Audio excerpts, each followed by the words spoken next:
নমস্কার, দ্য রিপোর্টে স্বাগত। এবার আগরপাড়া থেকে উদ্ধার হওয়া অস্ত্র ভান্ডার ও তার সাথে গ্রেপ্তার হওয়া নঈম আনসারি ওরফে নেপালি প্রসঙ্গে বিস্ফোরক মন্তব্য করলেন প্রাক্তন তৃণমূল বর্তমানে বিজেপি নেতা প্রাক্তন সাংসদ অর্জুন সিং।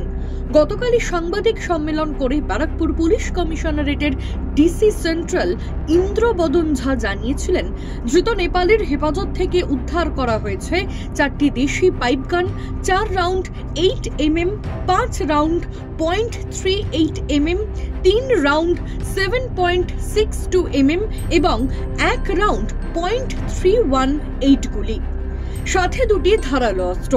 ধৃত নঈম আনসারি ওরফে নেপালিকে 10 দিনের পুলিশ হেফাজতে নিয়ে চালাচ্ছে জিজ্ঞাসাবাদ। প্রশ্ন উঠছে, এই বিপুল অস্ত্র কি কারণে বা কোথা থেকে এলো ধৃতের কাছে? আর এই প্রশ্নের জবাব ব্যারাকপুর শিল্পাঞ্চলের যে মানুষটি সবচাইতে ভালো দিতে পারেন, সেই অর্জুন সিং জানালেন, নঈম আনসারি ওরফে নেপালি শিল্পাঞ্চলের দীর্ঘদিনের পুরনো অস্ত্র ব্যবসায়ী।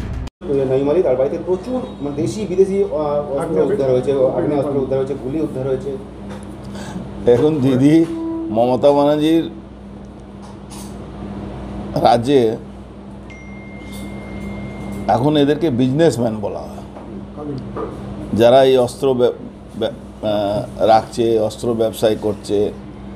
এই নঈম আলী এর একটা ইতিহাস আছে। এই কাসিম বলে একটা ওখানে লিডার ছিল, বিসিএমইউ লিডার, সিটু, হ্যাঁ সিটু লিডার ছিল, তারই 1 নম্বর লোক ছিল সিপিএম জামানায়।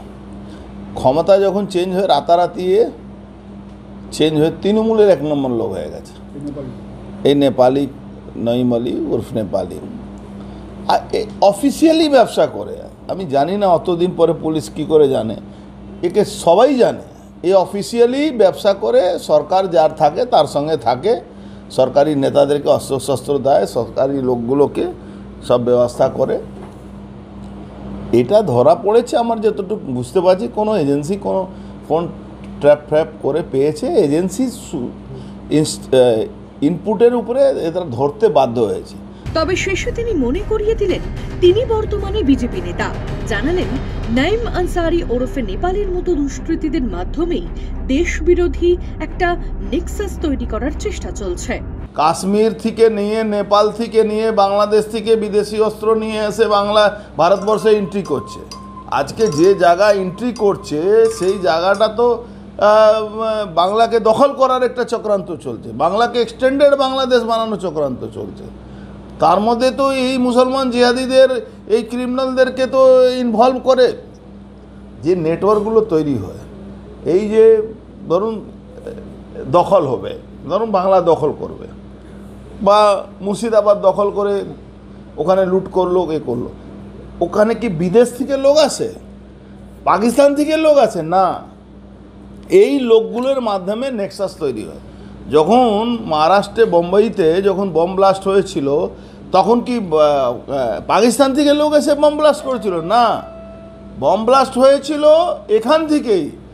এই নেক্সাস ক্রিমিনালদের নেক্সাসকে মগজ ধোলাই করে, পয়সার উপরে তারা এই নেক্সাস তৈরি করে, এই অস্ত্রফস্ত্র দিয়ে তারা দখল করে। সমস্ত খবরের আপডেট পেতে লাইক করে সাবস্ক্রাইব করুন দ্য রিপোর্ট চ্যানেলটি।